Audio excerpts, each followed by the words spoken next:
8.8 earthquake in Russia triggers tsunami in Japan. Tsunami waves arrived on the eastern coast of Japan on Wednesday following a powerful earthquake off the eastern coast of Russia. The 8.8 magnitude earthquake triggered fears of tsunami across much of the Pacific Ocean basin, including the shores of Hawaii, southern Alaska, the entire U.S. West Coast, and British Columbia. Tsunami warnings are in effect for Hawaii and parts of Alaska and the U.S. West Coast, while British Columbia is under tsunami advisory after the earthquake struck just east of Petropavlovsk, Russia, according to Fox Weather. Several people were injured in the remote Russian region of the Kamchatka Peninsula, while much of Japan's eastern seaboard was ordered to evacuate. Today's earthquake was serious and the strongest in decades of tremors, Kamchatka Governor Vladimir Solodov said in a video posted on Telegram. A tsunami with a height of 10 to 13 feet was recorded in parts of Kamchatka, according to Sergei Lebedev, regional minister for emergency situations. Several people underwent medical assistance after the earthquake, Oleg Melnikov, regional health minister, told TASS, a Russian-owned news agency. Unfortunately, there are some people injured during the seismic event. Some were hurt while running outside, and one patient jumped out of a window. A woman was also injured inside the new airport terminal, Melnikov said.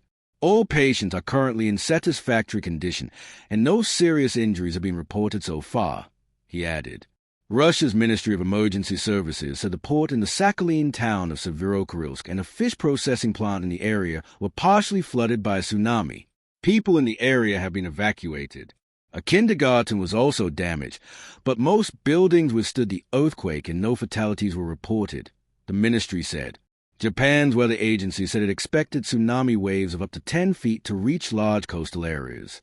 Tsunami alarms sounded in coastal towns across Japan's Pacific coast, as authorities urged people to seek higher ground.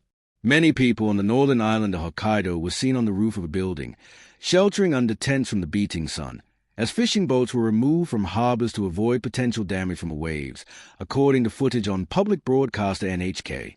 No injuries or damage have been reported so far, Japan Chief Cabinet Secretary Yoshimasa Hayashi said. Waves reaching more than 10 feet were possible along some coasts of Russia and Ecuador, while waves of 3 to 10 feet were possible in Japan, Hawaii, Chile, and the Solomon Islands, the U.S. Tsunami Warning System said. Smaller waves were possible along coastlines across much of the Pacific, including the U.S. West Coast. Due to a massive earthquake that occurred in the Pacific Ocean, a tsunami warning is in effect for those living in Hawaii, U.S. President Donald Trump wrote on social media. A tsunami watch is in effect for Alaska and the Pacific coast of the United States. Japan is also in the way.